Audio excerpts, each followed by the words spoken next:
Mambo vipi? Nimekuletea ramani hapa ina vyumba viwili vya kulala. Na ramani hapa kama unavyoiona vyumba hivyo viwili kuna choo cha public, kuna jiko na kuna sebule kubwa, sebule ambayo inajitosheleza kabisa. Upana wa jengo hili hapa ni mita 7.95 na urefu wa jengo hili hapa ni mita 8.5. Na jengo lenyewe kama unavyoliona na ni jengo ambalo limechorwa kisasa zaidi. Ni ramani ya vyumba viwili single na ina choo cha public na sebule na ina jiko. Na sebule kama mnavyoiona ni sebule kubwa na inajitosheleza.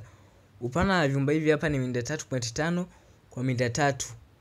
Na jengo lenyewe linajieleza kabisa kama lilivyo na kama unavyoliona hapa, na ramani hapa imechorwa kisasa na imepauliwa kwa mfumo wa bati ya kujificha, yani hidden roof. Kwa wasioifahamu hidden roof, hii hapa ndo hidden roof sasa.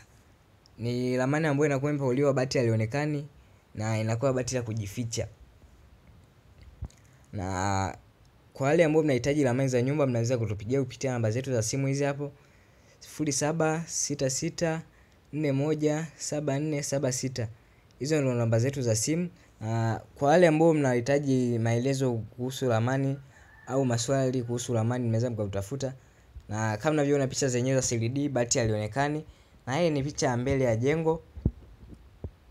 Na bati halionekani kama mnavyoiona hapa. Kwa hiyo hii ndio inaitwa hidden roof, yani mfumo wa upawaji ambao bati haionekani.